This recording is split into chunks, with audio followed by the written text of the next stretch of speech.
Welcome, dear travellers, to Somnus Sagas, where the ancient whispers of gods and mortals guide you into dreams.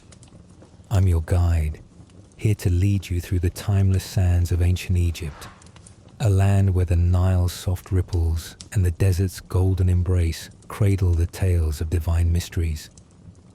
Find a cozy place to rest, perhaps beneath a warm blanket, your head on a plush pillow, or nestled in a quiet corner. Let your body sink into comfort, your shoulders softening, your breath slowing like the steady flow of a sacred river. Take a deep, slow breath in, feeling the air fill your chest, warm and calming, like the sun's gentle touch on the dunes. Exhale softly, letting the day's cares drift away, light as dust carried on the desert breeze. Tonight, we journey into the heart of ancient Egyptian mythology, where gods walked among mortals, and their secrets shaped the fates of those who served them.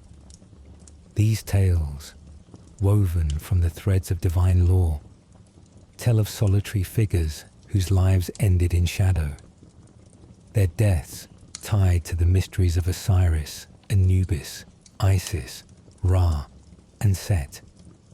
Each story is crafted to soothe your mind, to guide you into restful slumber, with the rhythm of the Nile and the whisper of the stars. If you wish to support Somnus Sagas, visit our Patreon for exclusive tales and a Spotify playlist of all our stories, ready to cradle you into peace. Now close your eyes if you wish, and let the desert's gentle rhythm carry you into a world of gods and dreams. Picture yourself standing by the Nile's edge, its waters cool and steady, reflecting the moon's silver glow. The air carries the faint scent of lotus blooms, sweet and fleeting. In the distance, temples rise, their stone columns carved with hieroglyphs of gods and their divine deeds. These are not mere stories, but the heartbeat of a civilization, where every ritual upheld Maat, the balance of truth and order. Let your mind drift as we explore 5 tales of mythology and mystery, each tied to a life lost to the god's will, their stories echoing through eternity. Relax, breathe, and let the sands of Egypt lull you into serenity. In the Old Kingdom, around 2600 BCE, a scribe named Khepri served the temple of Osiris in Abydos, where the god of the underworld was revered. Each dawn, as the sun rose over the Nile, painting the sky with hues of gold and amber, Khepri rose from his reed mat in a modest mud brick home. He dipped his hands into a clay basin, the water cool and clear, washing the sleep from his eyes with slow, deliberate movements. His linen tunic, plain but neatly folded, hung loosely as he stepped into the morning air, crisp before the desert's heat claimed the day. The scent of baked bread drifted from nearby homes, mingling with the earthy tang of the Nile's banks, where reeds swayed gently. Khepri's days were a rhythm of devotion, like the steady chant of priests. He walked to the temple, his sandals whispering against the sandy path, the crunch of gravel soft underfoot. There, he sat cross-legged on a woven mat, his reed pen poised over papyrus scrolls. He recorded offerings for Osiris's cult, baskets of barley, their grains heavy, jars of wine, their clay seals gleaming, amulets carved with a djed pillar, symbol of stability. The temple hummed with life, priests chanting in a monotonous drone. Osiris, Lord of eternity, guide the soul. Khepri's world was one of sacred words, each stroke of his pen a prayer to the god who ruled the afterlife. but Khepri carried a secret heavier than the scrolls he wrote. At night, when the stars aligned with the constellation of Sa, sacred to Osiris, he overheard priests whispering of a hidden ritual. They spoke of a spell to bind a mortal soul to Osiris's realm, ensuring the god's power over the underworld remained unchallenged. Osiris, judge of hearts, sealed the gate. Their chants echoed, low and rhythmic. Khepri recorded these words on a hidden scroll, sealed in a clay jar beneath his floor. Each night, he pressed the clay shut, its surface cool against his fingers, and prayed to Thoth for wisdom, his breath steady but uneasy. One evening, as the moon cast long shadows over Abydos, Khepri was summoned to the temple's inner sanctum. The air was thick with myrrh, its heavy scent curling around the columns carved with scenes of Osiris's resurrection. The high priest, his face shrouded in shadow, stood before a statue of the god, its green stone gleaming. "Khepri, your words have strayed," he said, his voice like distant thunder, steady but unyielding. Khepri's heart stilled. His hidden scroll had been found, its secrets a threat to the cult's sacred order. The priest could not allow such knowledge to spread, for it challenged Osiris's divine will. The next morning, Khepri's home stood silent. His clay basin sat untouched, the water still, reflecting the dawn's faint light. His reed pen lay abandoned, its ink dried.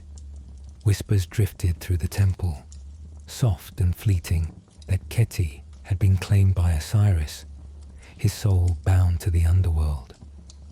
But in the temple's shadow, a new offering was laid, a small Djed amulet, its weight heavy with unspoken truth.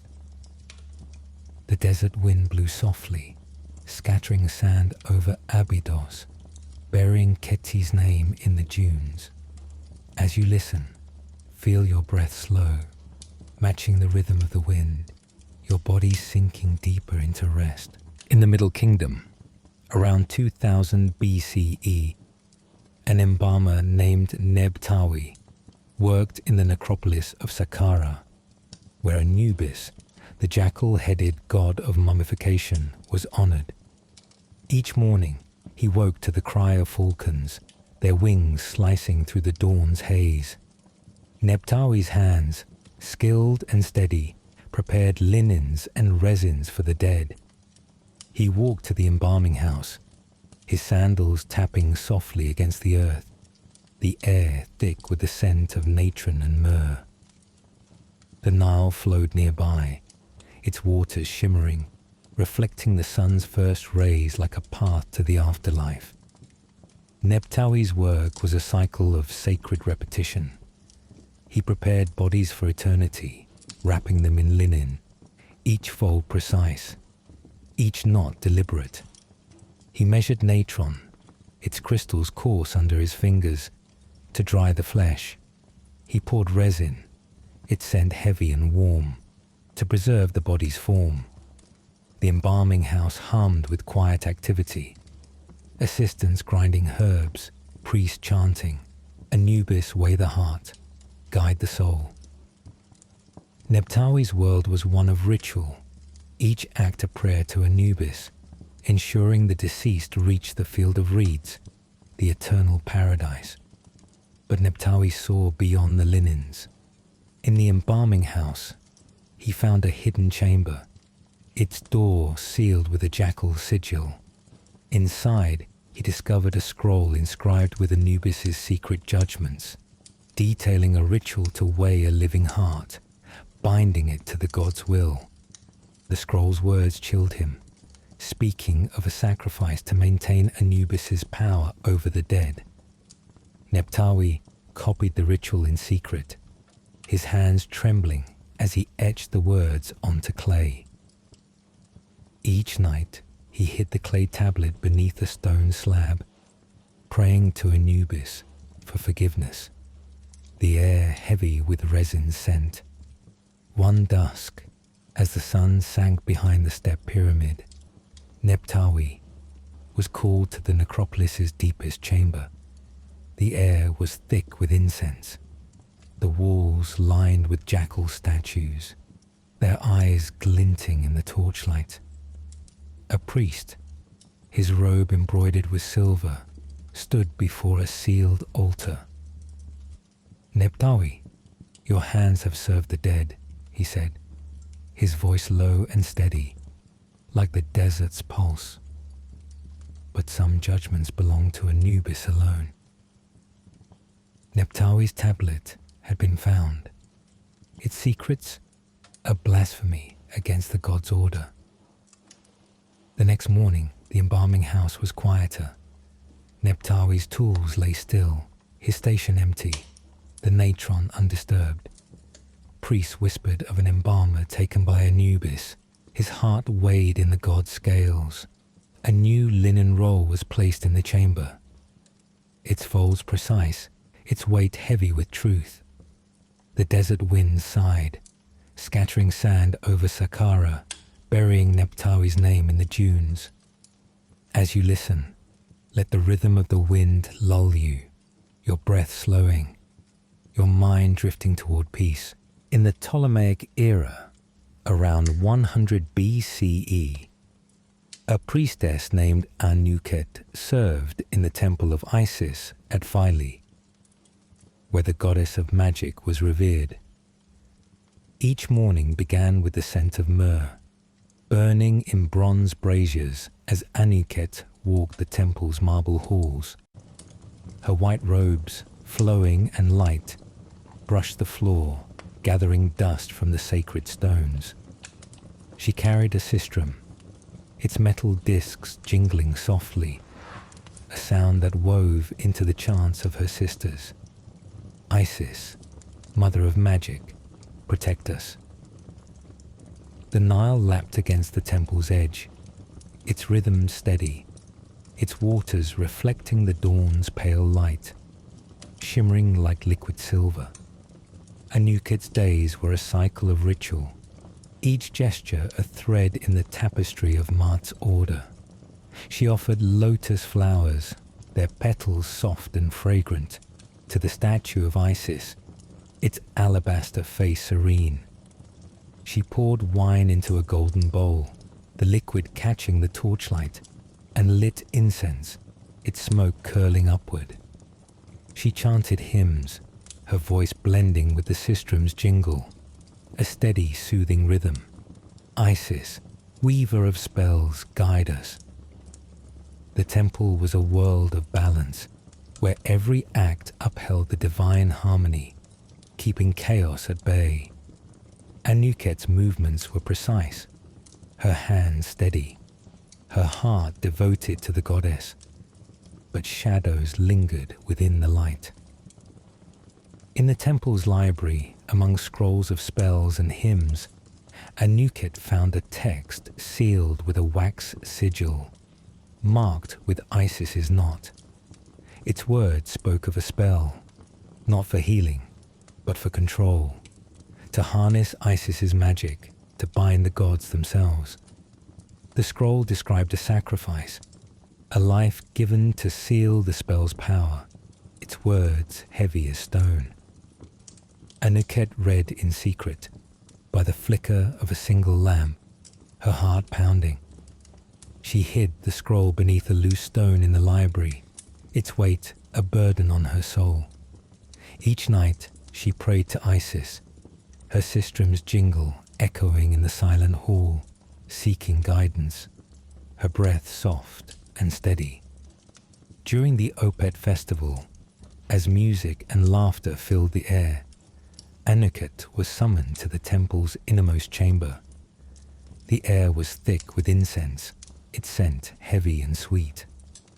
The walls were adorned with scenes of Isis weaving spells, her eyes serene yet knowing.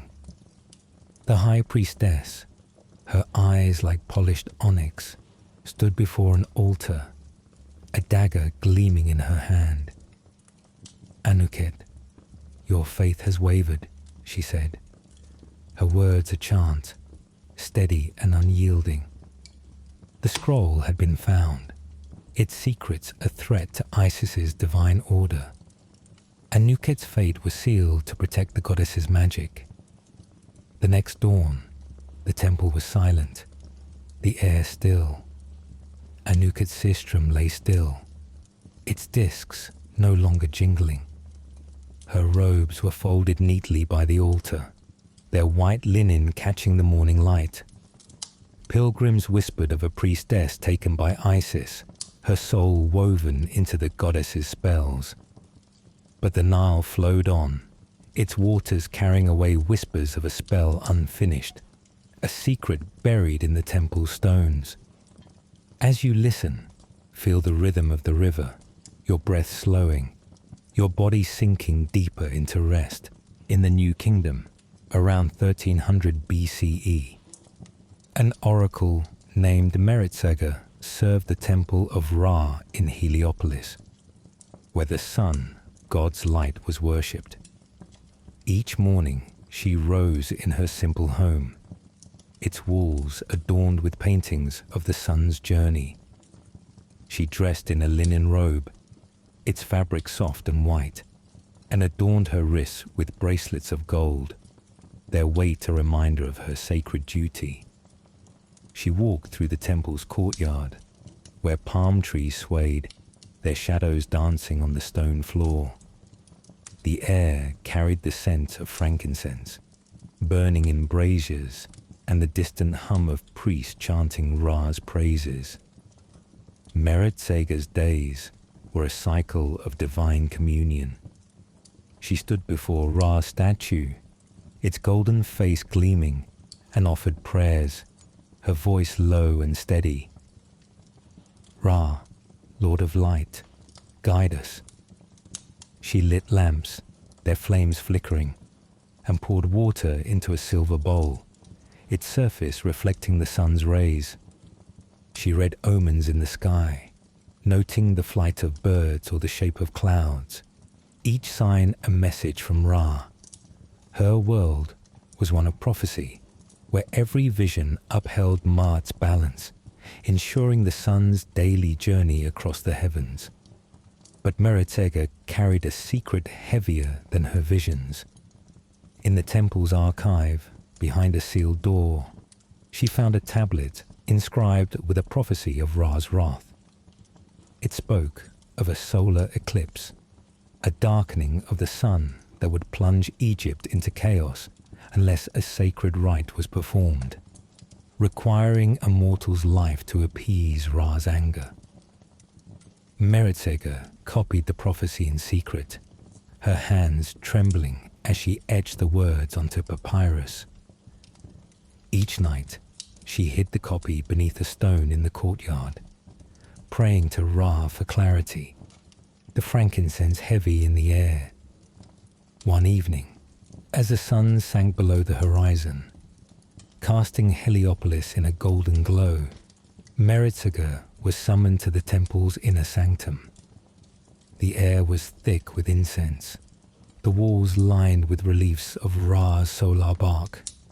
The high priest, his robe shimmering with gold, stood before a sealed altar. Meretseger, your visions have strayed, he said, his voice calm but cold, like the desert night. The hidden prophecy had been found, its warning deemed too dangerous for mortal hands. Meretseger's fate was sealed to protect Ra's divine order. The next morning, the temple was quieter, the air still. Meretseger's lamp stood unlit, her station empty. Priests whispered of an oracle called to Ra's solar court, her soul joined to the sun's light. But in the temple archive, a new tablet was sealed, its surface blank, its weight heavy with truth. The desert wind blew softly, scattering dust over Heliopolis, burying Meretseger's name in the sands. As you listen, let the rhythm of the wind lull you, your breath slowing, your mind drifting toward peace. In the reign of Thutmose III, around 1450 BCE, a guardian named Djoser protected a shrine to Set, the god of chaos, in the desert near Memphis. Each morning, he rose in his tent, its linen walls fluttering in the dawn's breeze. He splashed water from a leather flask onto his face, the droplets cool against his sun-weathered skin. He dressed in a linen kilt, its hem dusted with sand, and checked his shrine, a small stone structure. Its entrance carved with Set's was scepter. The air carried the scent of burning resin and the faint tang of desert dust, stirred by the wind. Djoser's days were a rhythm of vigilance, each task a prayer to contain Set's chaotic power. He swept the shrine's floor, the broom's bristles whispering against stone. He lit incense, its smoke curling upward, and placed offerings of bread and beer before Set's statue, its eyes sharp and unsettling. He patrolled the desert, his sandals sinking into the warm sand, watching for intruders who might disturb the god's rest. His world was one of solitude, where every act upheld Maat's balance against Set's disorder, ensuring the desert remained calm. But Djoser carried a secret heavier than his duties. In the shrine's hidden chamber, he found a cache of amulets, each carved with Set's symbol and inscribed with a curse to protect a forbidden tomb. The amulets pulsed faintly, their power unsettling. Djoser took one, intending to study it, and hid it beneath his tent's floor, its weight cool in his hand. Each night, he checked the amulet, its glow haunting his dreams, and prayed to Set for forgiveness, the desert wind whispering outside. One evening, as the caravan camped near an oasis, its waters still and fringed with palms, Djoser was summoned to a meeting with a desert priest. The air was heavy with the scent of burning myrrh, the fire casting shadows on the sand. The priest, his eyes sharp and knowing, spoke in a low voice. "Djoser, you carry what belongs to Set," he said, his words steady like the desert's pulse. The amulet had been missed, its theft a blasphemy against the god's chaos. The priest, a guardian of Set's shrine, could not allow the curse to spread. The next morning, the shrine was silent.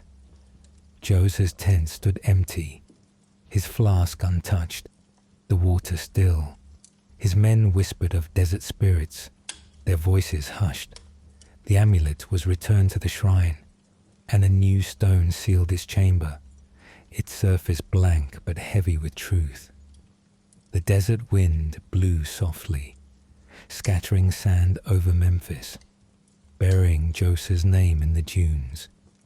As you listen, feel the rhythm of the desert, your breath slowing, your body sinking deeper into rest. In the New Kingdom, around 1400 BCE, a falconer named Imhotep tended the sacred birds of Horus, the falcon-headed god of the sky, in the temple of Edfu. Each morning, as the dawn painted the horizon with streaks of rose and gold, Imhotep rose from his straw mat in a simple dwelling near the temple. He splashed water from a clay jug onto his face, the droplets cool against his weathered skin. His linen kilt, plain but clean, hung loosely as he stepped into the morning air, still crisp before the sun's heat claimed the desert. The scent of fresh straw mingled with the faint tang of the Nile, where papyrus reeds swayed gently in the breeze. Imhotep's days were a rhythm of care, like the steady beat of a falcon's wings.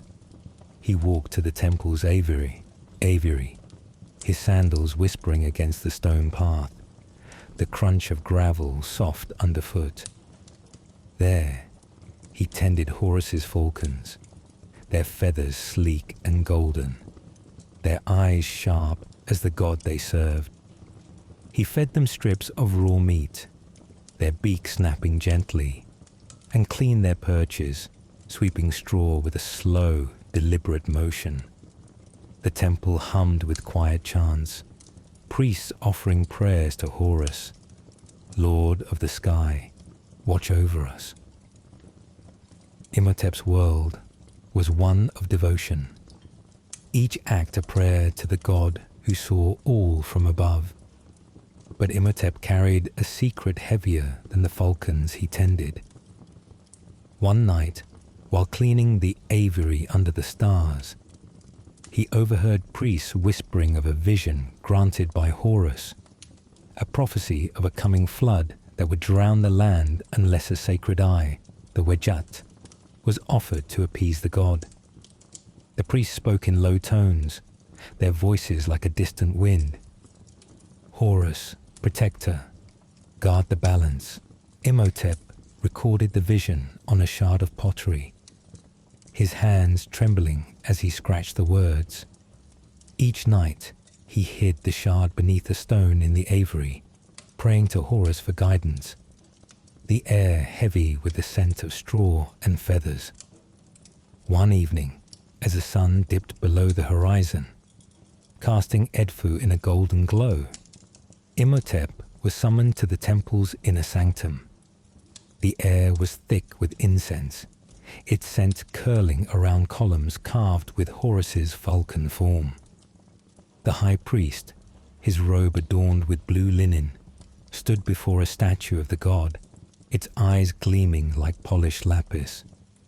"Imhotep, your hands have served Horus," he said, his voice steady but sharp, like a falcon's cry. The hidden shard had been found, its prophecy a threat to the temple's sacred order. Imhotep's fate was sealed to protect Horus's divine vision. The next morning, the aviary was quieter, the falcon's cries softer. Imhotep's jug sat untouched, the water still. His broom lay abandoned, its bristles dusted with straw. Priests whispered of a falconer called to Horus's sky, his soul joined to the god's eternal gaze. But in the aviary, a new Wejat amulet was placed, its weight heavy with unspoken truth. The desert wind blew softly, scattering dust over Edfu, burying Imhotep's name in the sands. As you listen, feel the rhythm of the wind, your breath slowing, your body sinking deeper into rest. In the Middle Kingdom, around 1900 BCE, a scribe named Senon served in the temple of Thoth, the ibis-headed god of wisdom, in Hermopolis. Each morning, as the sun rose over the Nile, casting silver light on the water, Senon rose from his reed mat in a modest home near the temple. He dipped his hands into a clay basin, the water cool and clear, washing the sleep from his eyes with slow, careful movements. His linen tunic, neatly folded, hung loosely as he stepped into the morning air, the scent of papyrus and ink mingling with the earthy tang of the riverbank.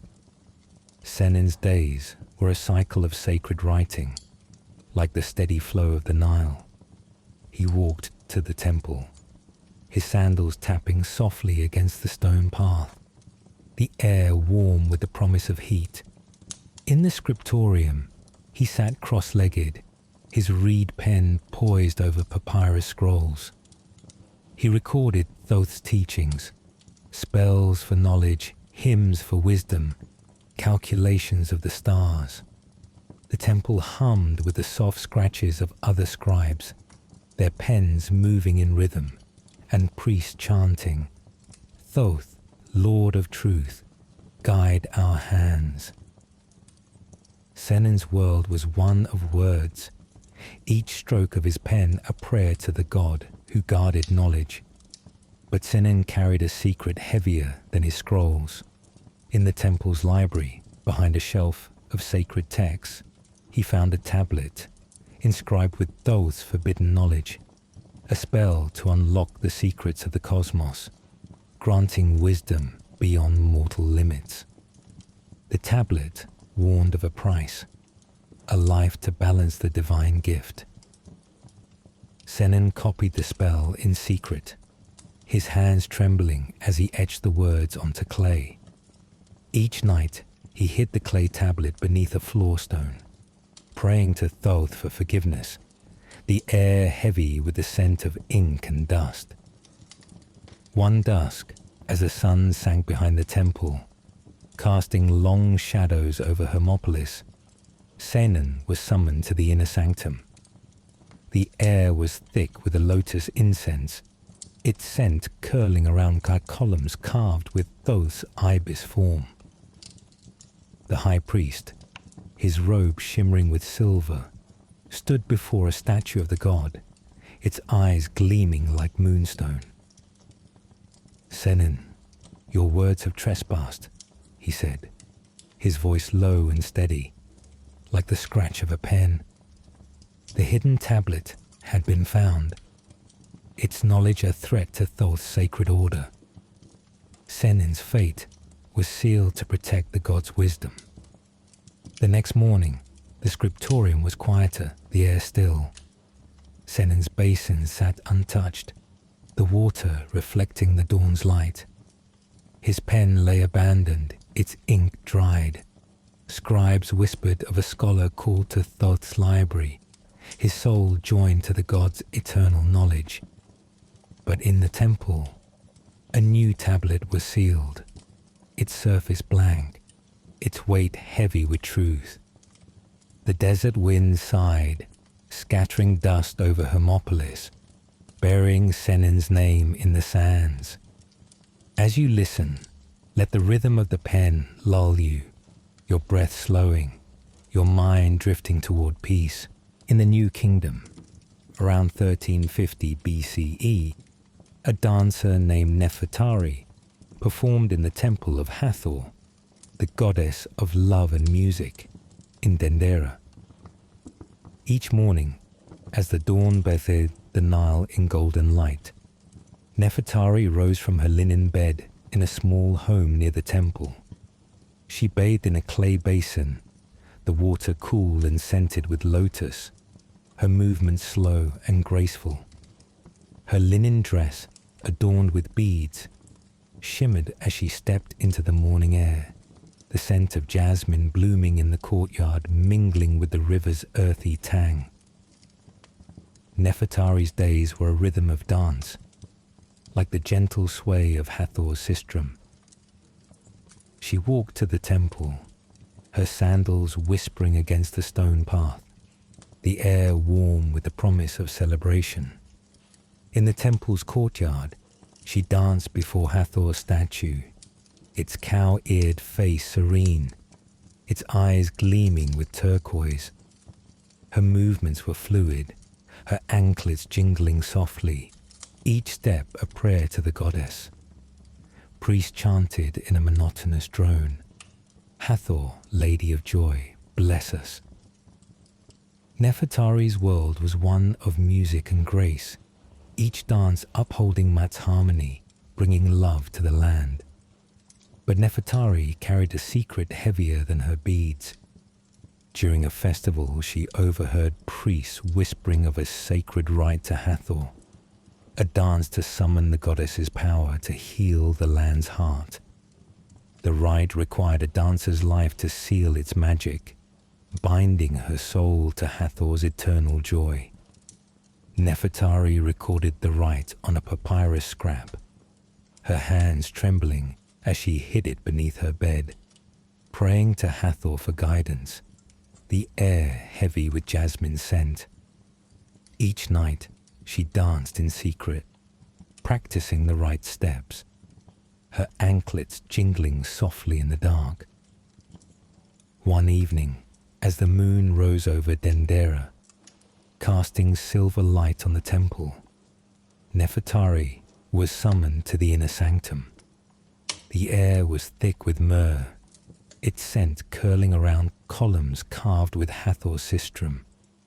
The high priestess, her robe shimmering with gold, stood before an altar, a lotus flower in her hand. "Nefertari, your dance has strayed," she said, her voice soft but firm, like a sistrum's jingle. The hidden papyrus had been found, its rite a threat to Hathor's sacred order.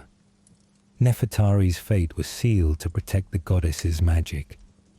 The next morning, the temple was quieter, the air still.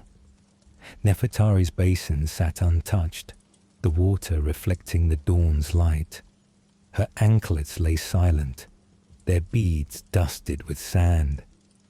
Priests whispered of a dancer called to Hathor's celestial court. Her soul joined to the goddess's eternal dance. But in the temple, a new lotus offering was placed, its petals heavy with truth. The desert wind blew softly, scattering dust over Dendera, burying Nefertari's name in the sands. As you listen, feel the rhythm of the dance, your breath slowing, your body sinking deeper into rest. Around 1300 BCE, a keeper named Mary Bast tended the sacred cats of Bastet, the goddess of protection and joy, in the temple of Bubastis. Each morning, as the dawn brushed the Nile with golden light, Mary Bast rose from her woven mat in a small home near the temple's outer walls. She poured water from a clay jug, the droplets cool against her sun-kissed skin, washing the sleep from her eyes with slow, careful movements. Her linen dress, adorned with a single turquoise amulet shaped like a cat, swayed as she stepped into the morning air, the scent of blooming lotus mingling with the earthy tang of the riverbank. Mary Bast's days were a rhythm of care, like the soft tread of a cat's paws across warm stone.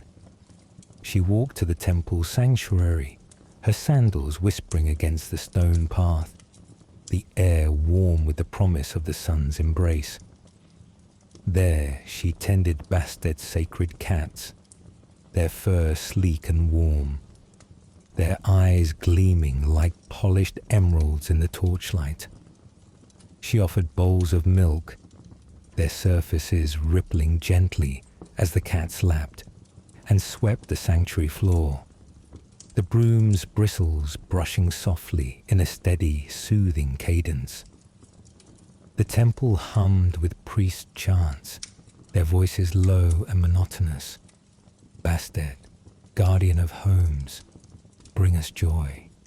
Mary Bast's world was one of devotion, each act a prayer to the goddess who shielded the land with her gentle strength.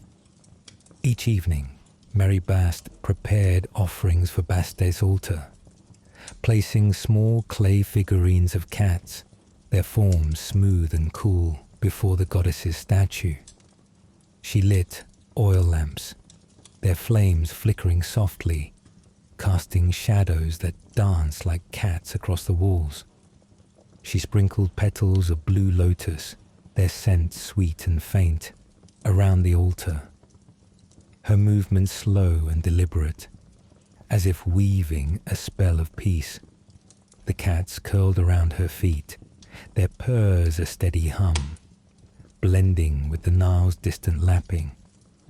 Mary Bast felt the goddess's presence, a warmth in her heart as she whispered prayers for protection, her voice soft and rhythmic, like the purr of a contented cat. As the stars emerged, Mary Bast sat in the sanctuary's courtyard, watching the cats play under the moonlight, their movements graceful and silent.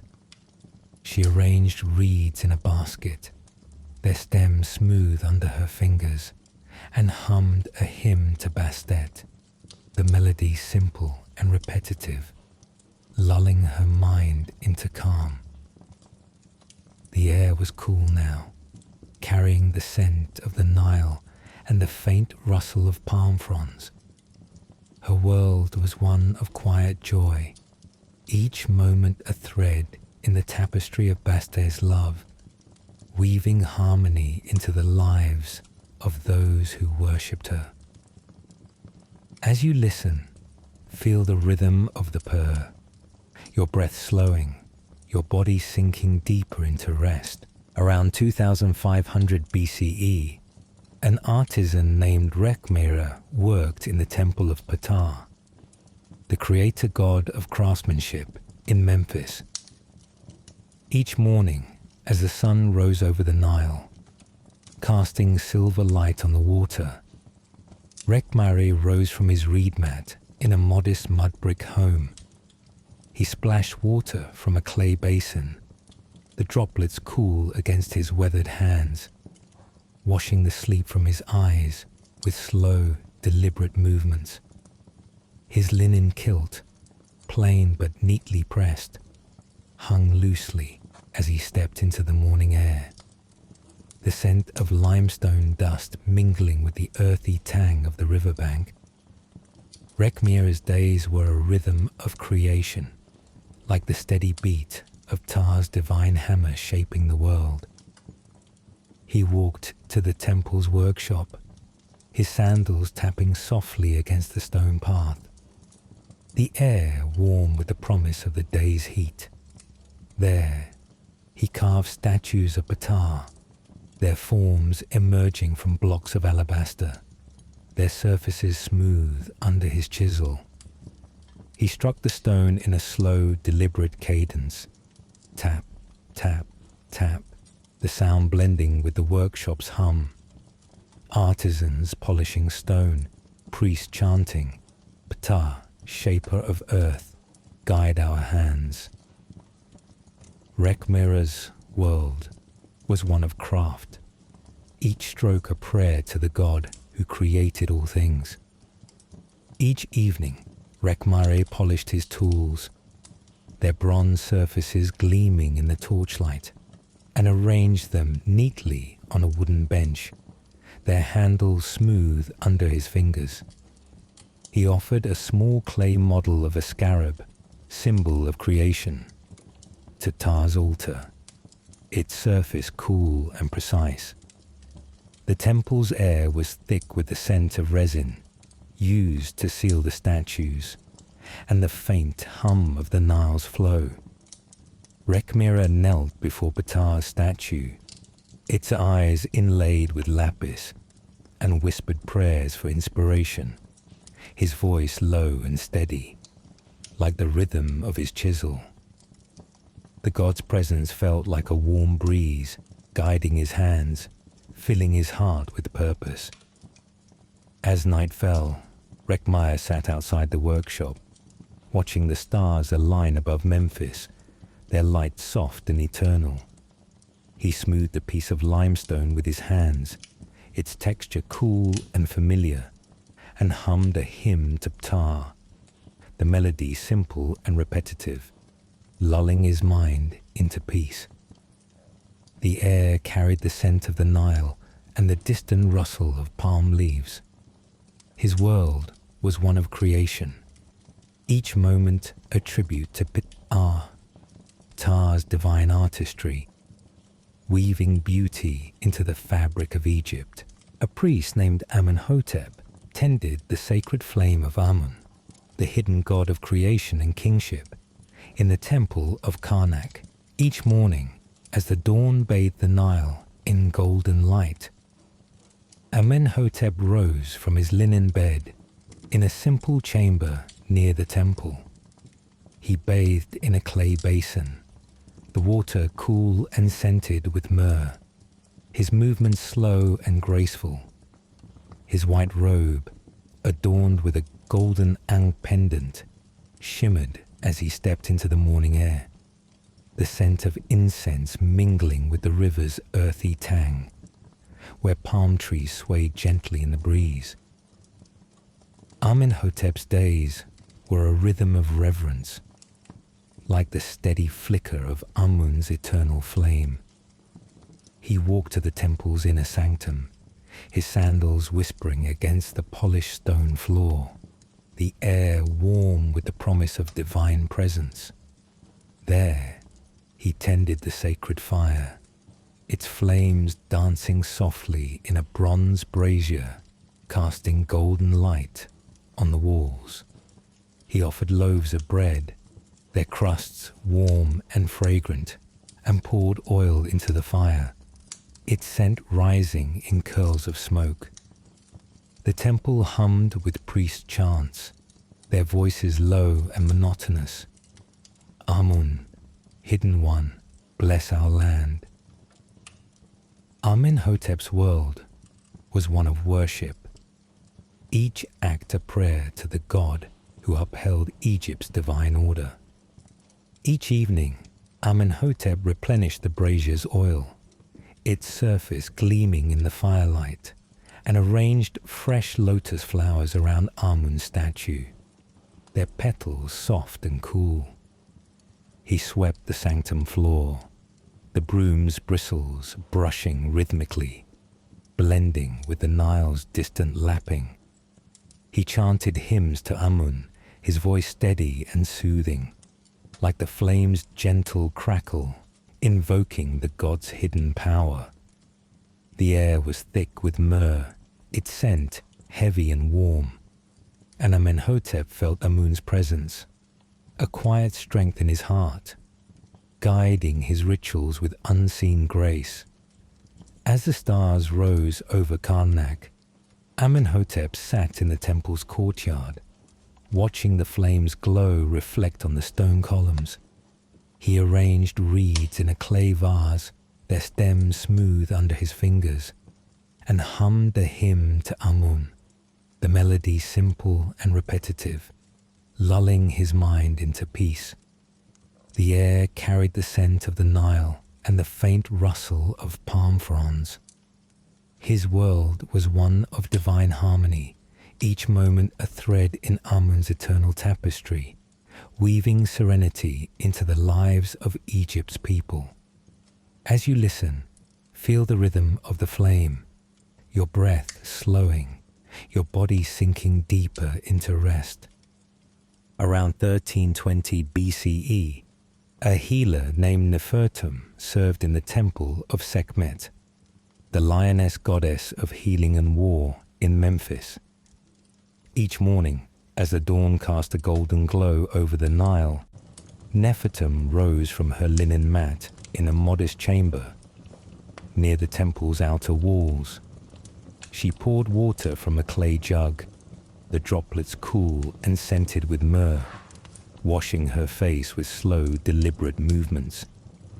Her linen robe, adorned with a small amulet of a lioness, flowed gently as she stepped into the morning air, the scent of blooming hibiscus mingling with the earthy tang of the riverbank, where reeds swayed softly in the breeze. Nephthys' days were a rhythm of healing, like the steady pulse of Sekhmet's fiery grace. She walked to the temple's healing sanctuary, her sandals whispering against the stone path, the air warm with the promise of the sun's embrace. There, she tended to pilgrims seeking Sekhmet's aid, mixing herbs in clay bowls, their leaves fragrant and green, and preparing salves, their texture smooth under her fingers. She lit a sacred flame in a bronze brazier, its glow dancing softly, and chanted prayers to Sekhmet, her voice blending with the priest's low drone. Sekhmet, Lady of Life, heal our hearts. The temple hummed with quiet activity, its air thick with the scent of myrrh and resin, curling around columns carved with the goddess's fierce yet protective form. Nephthys' world was one of devotion, each act a prayer to the goddess, who restored balance to body and soul. Each evening, Nephthys arranged offerings on Sekhmet's altar, placing lotus flowers, their petals soft and cool, beside small vials of healing oil, their surfaces gleaming in the firelight. She swept the sanctuary floor, the broom's bristles brushing rhythmically, blending with the Nile's distant lapping. She whispered hymns to Sekhmet, her voice steady and soothing, like the flame's gentle crackle, invoking the goddess's power to mend the weary. The air was warm, carrying the scent of herbs and the faint rustle of palm fronds. Nephthys felt Sekhmet's presence, a fiery warmth in her heart, guiding her hands as she prepared remedies, her movements slow and precise. As the stars emerged over Memphis, Nephthys sat in the temple's courtyard, watching the flames glow reflect on the stone columns. She arranged dried herbs in a clay basket, their leaves crisp under her fingers, and hummed a hymn to Sekhmet, the melody simple and repetitive, lulling her mind into peace. The air carried the scent of the Nile and the distant murmur of the city. Her world was one of healing, each moment a thread in Sekhmet's tapestry of life, weaving restoration into the lives of Egypt's people. As you listen, feel the rhythm of the flame, your breath slowing, your body sinking deeper into rest. In the Middle Kingdom, around 1950 BCE, a keeper named Sobek tended the sacred crocodiles of Sobek, the crocodile god of strength and the Nile's power, in the temple of Crocodilopolis. Each morning, as the sun rose over the Fayum oasis, casting silver light on the water, Sobek rose from his reed mat in a simple home by the lake's edge. He splashed water from a clay basin, the droplets cool against his weathered skin, washing the sleep from his eyes with slow, careful movements. His linen kilt, adorned with a small bronze crocodile pendant, swayed as he stepped into the morning air, the scent of papyrus reeds mingling with the damp tang of the lake. Sobek days were a rhythm of care, like the steady flow of the Nile nurturing the land. He walked to the temple's sacred lake, his sandals sinking slightly into the soft earth, the air warm with the promise of the day's heat. There, he tended Sobek's crocodiles, their scales gleaming like polished stone, their eyes watchful and still. He offered baskets of fish, their silver bodies glistening, and cleaned the lake's edge, sweeping reeds with a slow, deliberate motion. The temple hummed with priest chants, their voices low and monotonous. Sobek, Lord of the waters, protect our Nile. Sobek Neferu's world was one of devotion, each act a prayer to the god who guarded the river's strength. Each evening, Sobek Neferu prepared offerings for Sobek's altar, placing clay figurines of crocodiles, their forms smooth and cool, beside bowls of clear water, their surfaces rippling in the torchlight. He lit oil lamps, their flames flickering softly, casting shadows of crocodiles across the walls. He whispered prayers to Sobek, his voice steady and soothing, like the Nile's gentle current, invoking the god's power to sustain the land. The air was thick with the scent of wet reeds and the faint hum of the lake's lapping. Sobek Neferu felt Sobek's presence, a deep strength in his heart, guiding his hands as he tended the sacred creatures. As night fell, Sobek Neferu sat by the lake, watching the crocodiles glide silently through the water, their movements smooth and unhurried. He arranged reeds in a clay basket, their stems smooth under his fingers, and hummed a hymn to Sobek, the melody simple and repetitive, lulling his mind into calm. The air carried the scent of the lake and the distant rustle of palm leaves.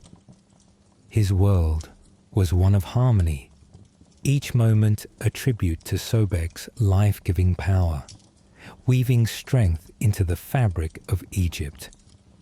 As you listen, feel the rhythm of the water, your breath slowing, your mind drifting toward peace. In the New Kingdom, around 1400 BCE, a scribe named Thutmose served in the temple of Maat, the goddess of truth and balance, in Thebes. Each morning, as the dawn bathed the Nile in golden light, Thutmose rose from his reed mat in a modest home near the temple's outer courts. He dipped his hands into a clay basin, the water cool and clear, washing his face with slow, deliberate movements. His linen tunic, adorned with a feather-shaped amulet of Maat, hung loosely as he stepped into the morning air, the scent of papyrus and ink mingling with the earthy tang of the riverbank, where lotus flowers bloom softly. Thutmose's days were a rhythm of truth, like the steady balance of Maat's feather against the heart. He walked to the temple scriptorium, his sandals tapping softly against the polished stone path, the air warm with the promise of divine order. There, he recorded Maat's teachings, inscribing laws and judgments on papyrus scrolls, his reed pen scratching in a slow, deliberate cadence. He mixed ink, its black surface gleaming, and smoothed papyrus, its texture soft under his fingers. The temple hummed with the soft chants of priests. Maat, Lady of Truth, uphold our justice. Thutmose's world was one of devotion, each word a prayer to the goddess who maintained cosmic harmony. Each evening, Thutmose arranged offerings on Maat's altar, placing ostrich feathers, their plumes light and delicate, beside small clay scales, their balance precise and steady. He lit oil lamps, their flames flickering softly, casting shadows of feathers across the walls.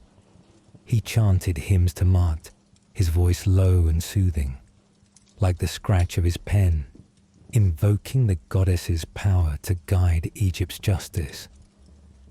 The air was thick with the scent of incense and the faint hum of the Nile's flow. Thutmose felt Maat's presence, a quiet clarity in his heart, guiding his hand as he wrote, his movements slow and precise. As the stars rose over Thebes, Thutmose sat in the temple's courtyard, watching the moonlight reflect on the stone columns. He smoothed the papyrus scroll, its surface cool under his fingers, and hummed a hymn to Maat, the melody simple and repetitive, lulling his mind into peace. The air carried the scent of the Nile and the distant rustle of palm fronds. His world was one of balance, each moment a thread in Maat's eternal tapestry, weaving truth into the lives of Egypt's people. As you listen, feel the rhythm of the pen, your breath slowing, your body sinking deeper into rest. In the quiet twilight of Saqqara, a dancer named Merit began her preparations for the evening festival in the temple of Bes, the dwarf god of joy and protection. She stepped from her small home, the air scented with jasmine, and adjusted her beaded dress, its colors shimmering in the fading light. Her anklets jingled softly as she walked toward the temple, the desert's cool breeze brushing her skin. Merit's evenings were a rhythm of celebration, like the lively steps of Bes's sacred dances. She entered the temple's courtyard, her sandals whispering against the stone, the air warm with the scent of burning resin. There, she danced before Bes's statue, its cheerful face carved with a wide grin, her movements fluid and graceful, She twirled with a sistrum, its metal discs jingling in a steady cadence, blending with the priest's chants. Bes, bringer of joy, bless our homes. Merit's world was one of devotion, each dance a prayer to the god who spread laughter and safety. Each night, Meret arranged offerings of honey cakes, their surfaces golden and fragrant, on Bes's altar, their sweetness mingling with the incense. She lit clay lamps, their flames flickering softly, casting shadows of dancing figures across the walls. She whispered prayers to Bes, her voice soft and soothing, like the rhythm of her sistrum, invoking the god's protection over families. The air was warm, carrying the scent of the Nile and the faint rustle of palm fronds. Meret felt Bes's presence, a joyful lightness in her heart, guiding her steps as she danced. As the moon rose over Saqqara, Meret sat in the courtyard, weaving a garland of lotus flowers, their petals soft under her fingers, and hummed a hymn to Bes, the melody simple and repetitive, lulling her mind into peace. The air carried the scent of honey and the distant hum of the festival. Her world was one of joy, each moment a thread in Bes's tapestry of happiness, weaving warmth into Egypt's homes. As you listen, feel the rhythm of the dance, your breath slowing, your mind drifting toward calm. At the first light of dawn in Heliopolis, a beetle keeper named Khepri began his sacred duties in the temple of Khepri, the scarab god of the rising sun. He emerged from his mud brick home, the air crisp with the scent of dew, and knelt by a clay basin, washing his hands with slow, careful movements. His linen tunic, adorned with a scarab amulet, gleamed as he stepped toward the temple, the Nile's waters sparkling nearby. Khepri's days were a rhythm of renewal, like the steady roll of Khepri's solar scarab across the sky. He entered the temple's garden, his sandals sinking into the soft earth, the air warm with the scent of lotus blooms. There, he tended Khepri's sacred scarabs, their iridescent shells glinting in the sunlight, and offered bowls of honey, their surfaces sticky and sweet. He swept the garden paths, the broom's bristles brushing rhythmically, blending with the priest's chants. Khepri, bringer of dawn, renew our light. Khepri's world was one of devotion, each act a prayer to the god who ushered in the day. Each morning, Khepri arranged scarab carvings, their stone surfaces cool and smooth, on Khepri's altar, their forms catching the dawn's light. He lit oil lamps, their flames flickering softly, casting shadows of beetles across the walls. He whispered prayers to Khepri, his voice steady and soothing, like the rustle of wings, invoking the god's power to renew the world. The air was fresh, carrying the scent of the Nile and the faint hum of morning birds. Khepri felt Khepri's presence, a radiant warmth in his heart, guiding his hands as he tended the sacred insects. As the sun climbed higher, Khepri sat in the temple garden, arranging lotus petals in a clay bowl, their texture soft under his fingers, and hummed a hymn to Khepri, the melody simple and repetitive, lulling his mind into peace. The air carried the scent of honey and the distant lapping of the Nile. His world was one of renewal, each moment a thread in Khepri's tapestry of dawn, weaving light into Egypt's mornings. As you listen, feel the rhythm of the scarab, your breath slowing, your body sinking deeper into rest.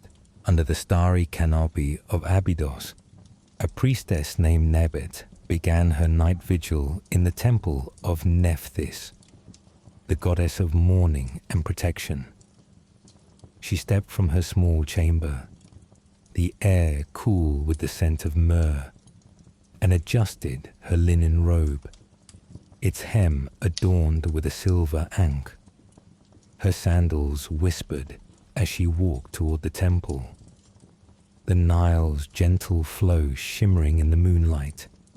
Neith's nights were a rhythm of solace, like the gentle embrace of Nephthys's protective wings. She entered the temple's inner sanctum, her steps soft against the stone floor, the air thick with the scent of incense. There, she tended Nephthys's altar, arranging lotus flowers, their petals delicate and cool, and poured water into a silver bowl, its surface rippling softly. She chanted prayers to Nephthys, her voice blending with the priest's low hum. Nephthys, guardian of the night, comfort our souls. Neith's world was one of devotion, each act a prayer to the goddess who soothed the weary. Each night, Neith lit clay lamps, their flames flickering gently, casting shadows of wings across the walls. She swept the sanctum floor, the broom's bristles brushing rhythmically, blending with the Nile's distant lapping. She whispered hymns to Nephthys, her voice soft and soothing, like a quiet lament, invoking the goddess's power to protect the living and the dead. The air was cool, carrying the scent of the river and the faint rustle of reeds. Neith felt Nephthys's presence, a gentle calm in her heart, guiding her hands as she offered solace. As the stars glimmered over Abydos, Neith sat in the temple's courtyard, arranging reeds in a clay vase, their stems smooth under her fingers, and hummed a hymn to Nephthys, the melody simple and repetitive, lulling her mind into peace. The air carried the scent of myrrh and the distant murmur of the Nile. Her world was one of comfort, each moment a thread in Nephthys's tapestry of care, weaving solace into Egypt's nights. As you listen, feel the rhythm of the lament, your breath slowing, your mind drifting toward calm. As twilight deepened over Thebes, around 1350 BCE, a sky watcher named Nutem began her evening duties in the temple of Nut, the goddess of the sky. She climbed the temple's high platform, the air cool with the scent of desert blooms, and adjusted her linen shawl, its edges adorned with star-shaped beads. Her steps were soft as she gazed at the heavens, the Nile's waters reflecting the first stars. Nutem's nights were a rhythm of observation, like the steady arc of Nut's starry veil across the sky. She stood on the platform, her sandals whispering against the stone, the air thick with the scent of frankincense. There, she charted the stars, marking their paths on papyrus, her reed pen scratching in a slow, deliberate cadence. She offered bowls of clear water, their surfaces mirroring the stars, and chanted prayers to Nut, her voice blending with the priest's low drone. Nut, mother of the sky, cradle our world. Nutem's world was one of devotion, each act a prayer to the goddess who sheltered the cosmos. Each night, Nutem arranged star-shaped amulets, their surfaces cool and smooth, on Nut's altar, their forms catching the moonlight. She lit oil lamps, their flames flickering softly, casting shadows of constellations across the walls. She whispered hymns to Nut, her voice steady and soothing, like the twinkle of stars, invoking the goddess's power to guard the night. The air was cool, carrying the scent of the Nile and the faint rustle of palm fronds. Nutem felt Nut's presence, a vast calm in her heart, guiding her eyes as she traced the heavens.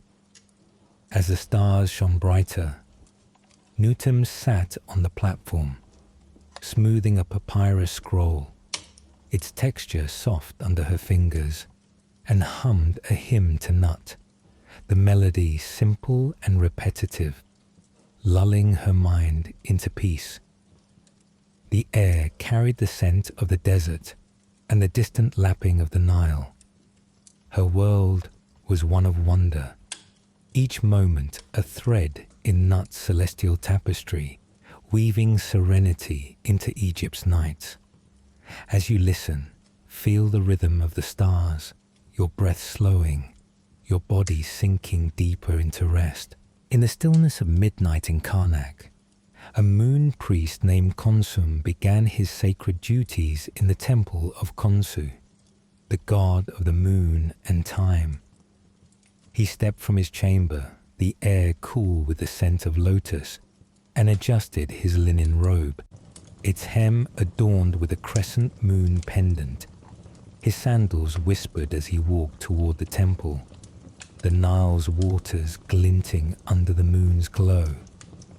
Khonsu's nights were a rhythm of reverence, like the steady cycle of Khonsu's lunar phases. He entered the temple's sanctum, his step soft against the polished stone, the air thick with the scent of myrrh. There, he tended Khonsu's altar, arranging crescent-shaped amulets, their surfaces cool and smooth, and poured water into a silver bowl, its surface rippling in the moonlight.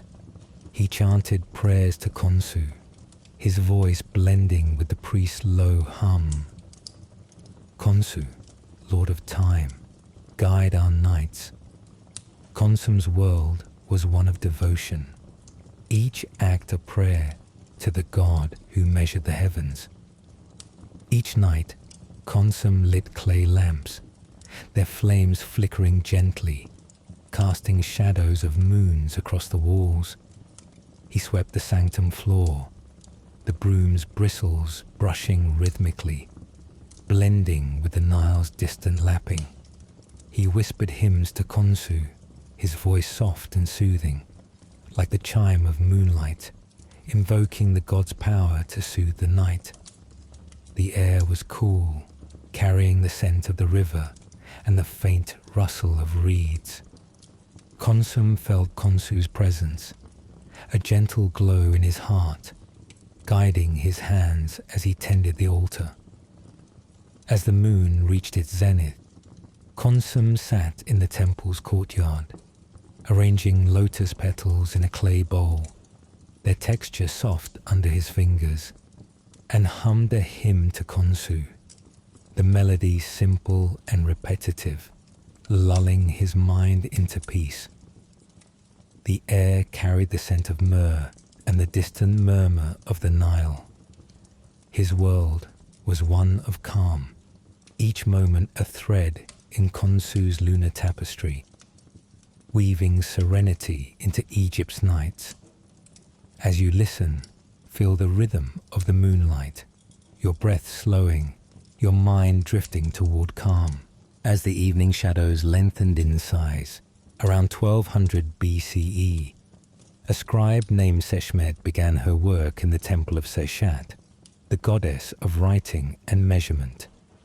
She sat in her small scriptorium, the air scented with ink and papyrus, and adjusted her linen tunic, its hem adorned with a palm leaf pendant.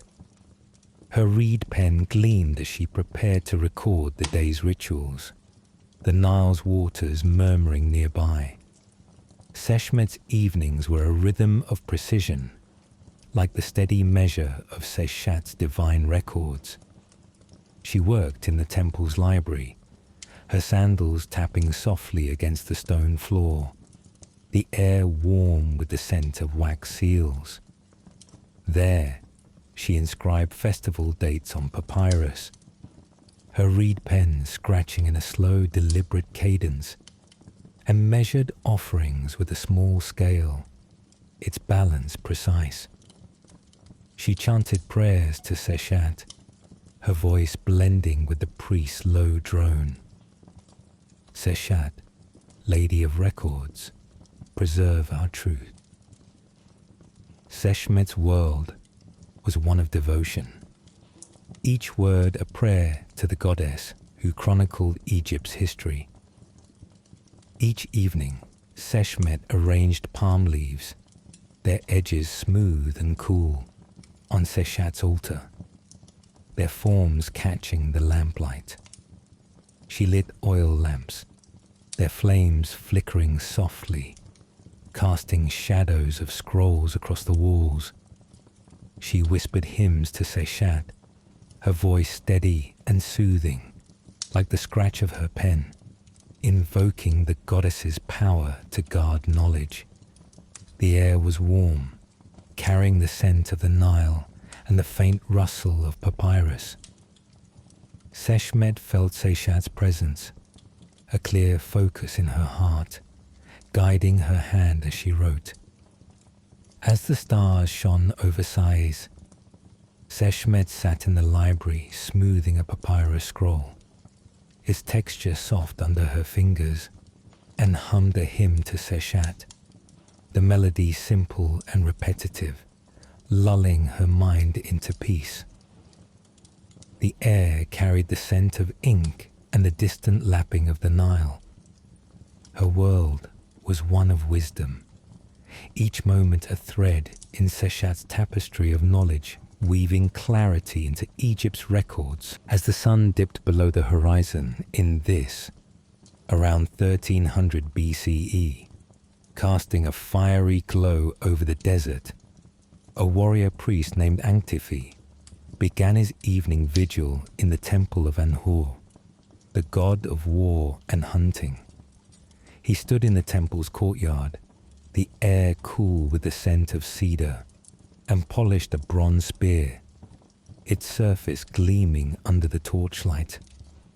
His linen kilt, adorned with a small lion pendant, swayed as he moved, the desert's quiet hum surrounding him. Anhur's nights were a rhythm of devotion, like the steady march of Anhur's divine warriors.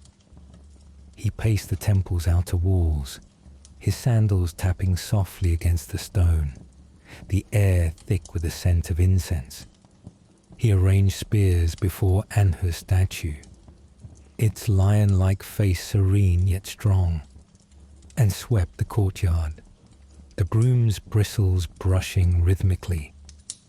The temple hummed with priest chants, their voices low and monotonous. Anhur, Lord of Courage, guard our land. Anhur's world was one of reverence, each act a prayer to the god who protected Egypt's warriors. Each night, Anhur offered bowls of barley, their grains heavy and golden, to Anhur's altar, their surfaces catching the firelight. He lit oil lamps, their flames flickering softly, casting shadows of spears across the walls. He whispered hymns to Anhur, his voice steady and soothing, like the clank of polished metal, invoking the god's strength to shield the land. The air was cool, carrying the scent of the Nile and the faint rustle of acacia branches.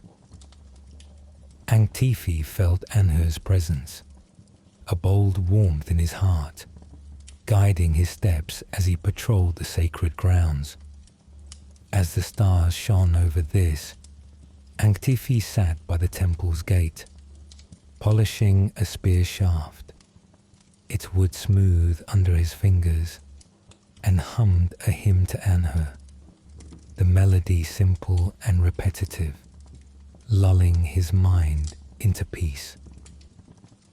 The air carried the scent of the desert and the distant murmur of the river. His world was one of strength, each moment a thread in Anhur's tapestry of protection, weaving courage into Egypt's heart. As you listen, feel the rhythm of the spear, your breath slowing, your body sinking deeper into rest. A guardian named Tau began her duties by the sacred pool of Taweret, the hippopotamus goddess of childbirth and protection. She stepped from her reed hut, the air fresh with the scent of wet earth, and adjusted her linen dress, its hem adorned with a hippo-shaped amulet. Her sandals sank into the soft ground as she approached the pool, the Nile's waters gleaming nearby. Tau's days were a rhythm of care, like the steady flow of Taweret's protective waters. She tended the sacred pool, her steps soft against the earth, the air warm with the scent of lotus blooms. There, she offered clay figurines of hippos, their surfaces smooth and cool, and poured water into the pool, its ripples catching the sunlight. She chanted prayers to Taweret, her voice blending with the priest's low hum. Taweret, guardian of mothers, bless our children. Tau's world was one of devotion, each act a prayer to the goddess who safeguarded life's beginnings. Each morning, Tau arranged lotus flowers, their petals delicate and fragrant, around the pool's edge, their forms reflecting in the water. She lit clay lamps, their flames flickering gently, casting shadows of hippos across the stones. She whispered hymns to Taweret, her voice soft and soothing, like the lapping of water, invoking the goddess's power to protect families. The air was fresh, carrying the scent of the Nile and the faint rustle of reeds. Tau felt Taweret's presence, a nurturing warmth in her heart, guiding her hands as she tended the pool. As the sun rose higher, Tau sat by the pool, weaving a reed mat, its fibers smooth under her fingers, and hummed a hymn to Taweret, the melody simple and repetitive, lulling her mind into peace. The air carried the scent of wet earth and the distant murmur of the Nile.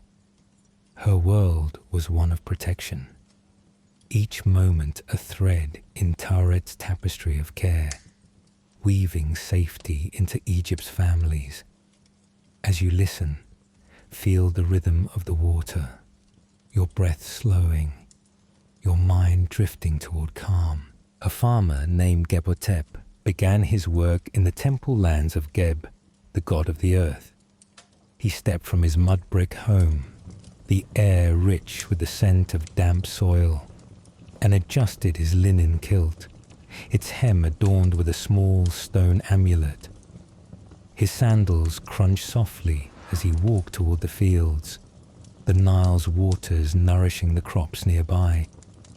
Gebhotep's days were a rhythm of growth, like the steady pulse of Geb's fertile earth. He tended the temple's fields, his hands sinking into the soft soil, the air warm with the scent of barley and emmer wheat.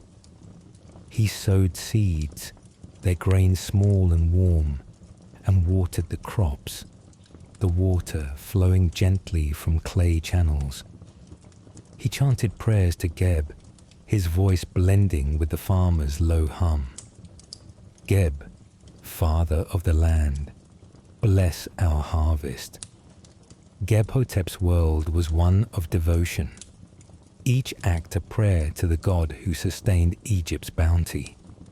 Each morning, Gebhotep offered sheaves of wheat, their stalks golden and fragrant, to Geb's altar, their forms catching the sunlight.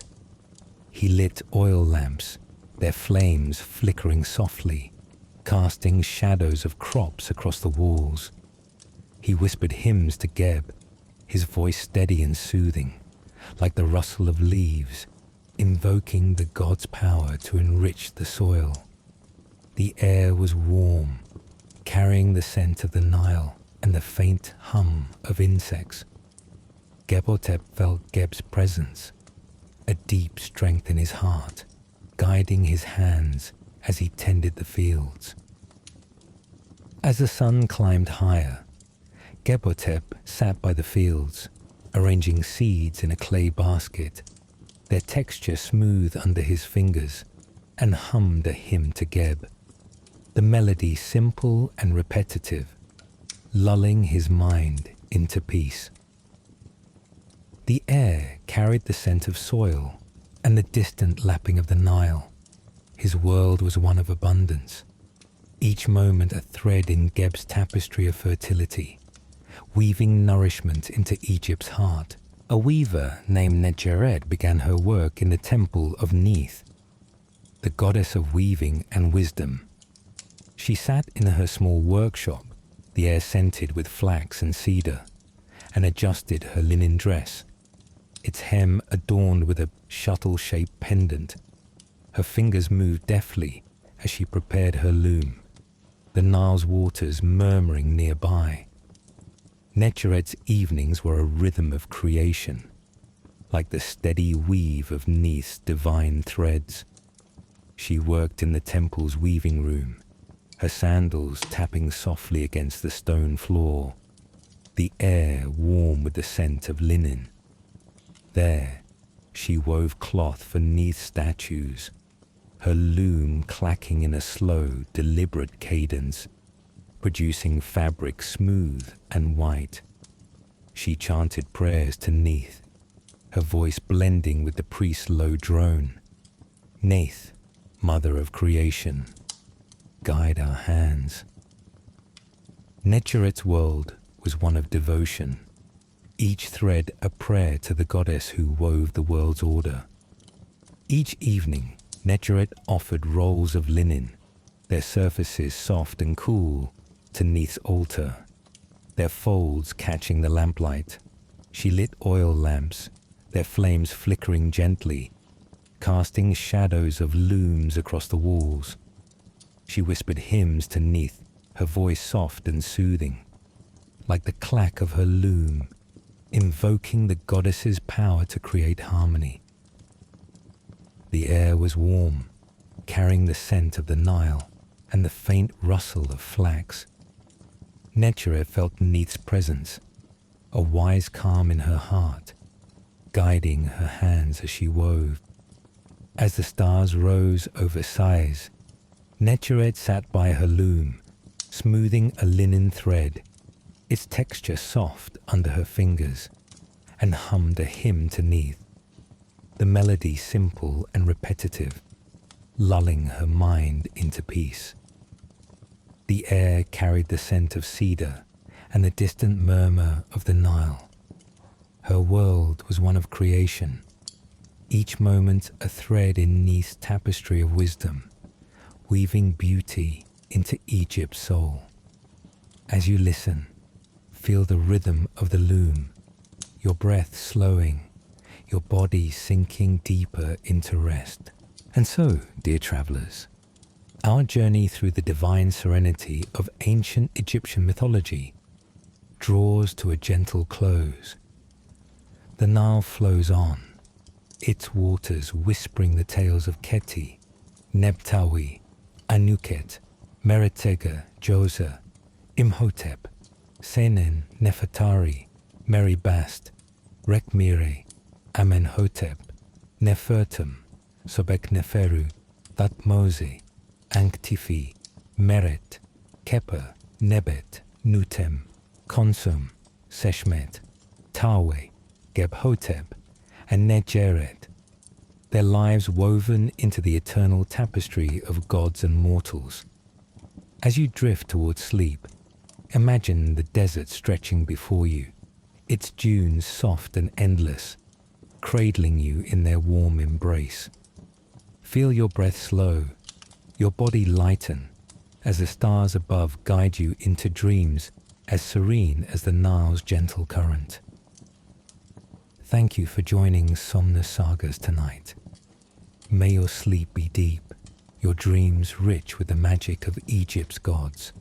Osiris, Anubis, Isis, Ra, Set, Horus, Thoth, Hathor, Bastet, Ptah, Amun, Sekhmet, Sobek, Maat, Anhur, Bes, Khepri, Nephthys, Nut, Khonsu, Seshat, Taweret, Geb, and Neith.